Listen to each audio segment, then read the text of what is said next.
633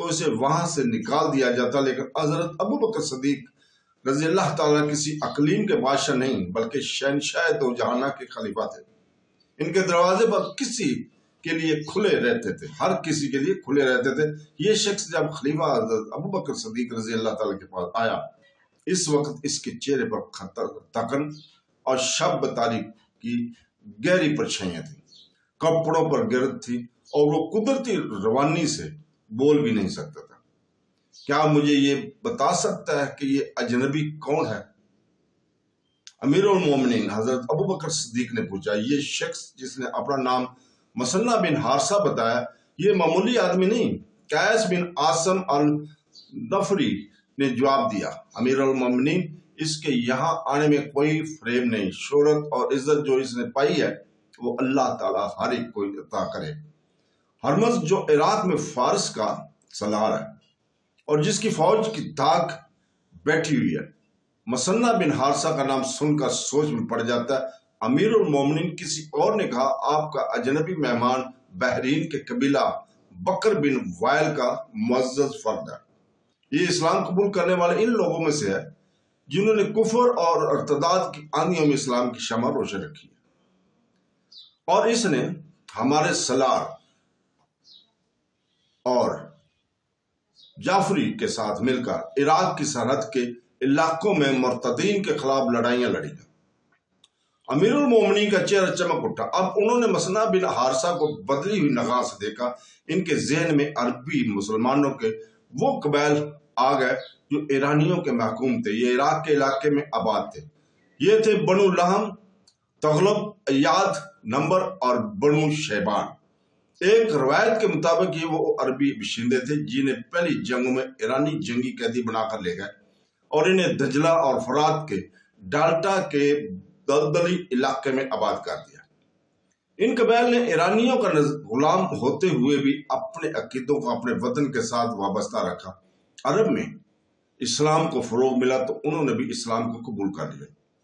عراق سے سجا جیسے چند افراد نے نبوت کے دعوے کیے تو ان محکوم عربوں نے اس ارتاد کے خلاف محاذ بنا لیا۔ ادھر مسلمان ایک ایسی جنگی طاقت بن چکے تھے جن کے سامنے مرتدین اور کفار کے متحدہ لشکر بھی نہ جم سکے۔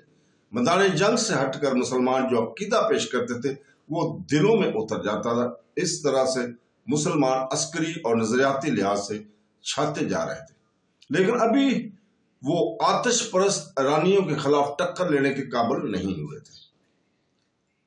ایران اس وقت کی بڑی طاقتور بادشاہی تھی جس کے طول و عرض کا حساب نہ تھا۔ اس بادشاہی کی فوج تعداد اور ہتھیاروں کے لحاظ سے بہت طاقتور تھی۔ صرف رومی تھے جنہوں نے ان سے جنگیں لڑی اور انہیں کچھ کمزور کر دیا تھا۔ اس کے باوجود خلیفہ حضرت ابو بکر صدیق رضی اللہ تعالیٰ عنہ ایران کی بادشاہی میں رسول پاک صلی اللہ علیہ وسلم کا پیغام پہنچانے کا تہیہ کیے ہوئے تھے۔ ایرانی نہ صرف یہ کہ اسلام کو قبول کرنے پر تیار نہ تھے بلکہ وہ اسلام کا مذاق اڑاتے تھے۔ اگر مسلمانوں کا کوئی ایلچی ان سے کسی علاقے کی امیر کے دربار میں چلا بھی جاتا تو وہ اس کی بے عزتی کرتے اور بعض کو قید میں ڈال دیا کرتے تھے۔ حکومتوں اور حکمرانوں کے انداز اور خیالات اپنے ہی ہوتے ہیں، ان کے سوچنے کے انداز بھی مسلط اور حالات کے تابع ہوتے ہیں، لیکن عوام کی سوچیں ان کی جذبوں کے زیر اثر ہوتی ہیں۔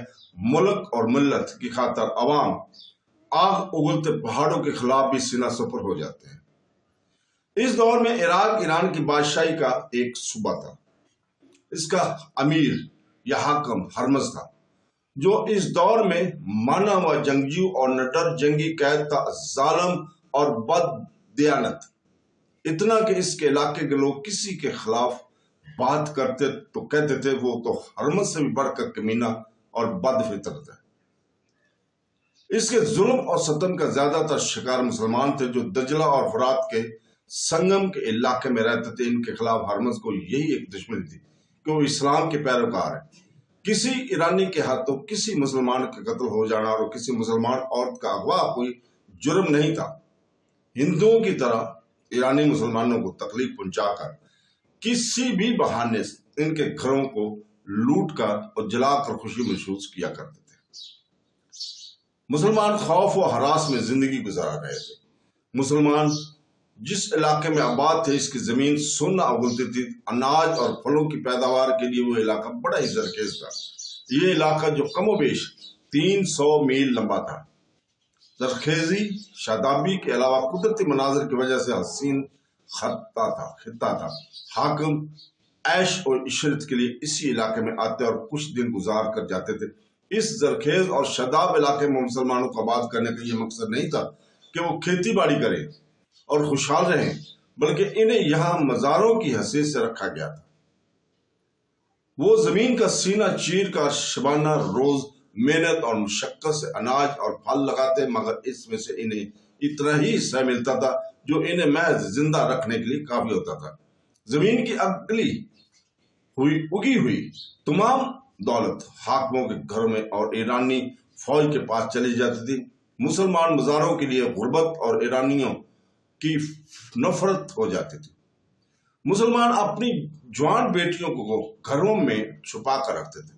کسی ایرانی فوجی کو کوئی مسلمان لڑکی اچھی لگتی تو وہ کسی نہ کسی بہانے یا اس کے گھر والوں پر کوئی الزام عائد کر کے اسے اپنے ساتھ لے جاتا تھا۔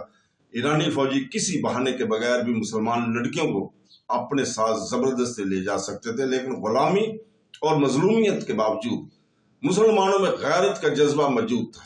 پہلے زبردستی اغوا کی وارداتیں ہوئیں تو مسلمانوں نے 2-3 فوجیوں کو قتل کر دیا تھا۔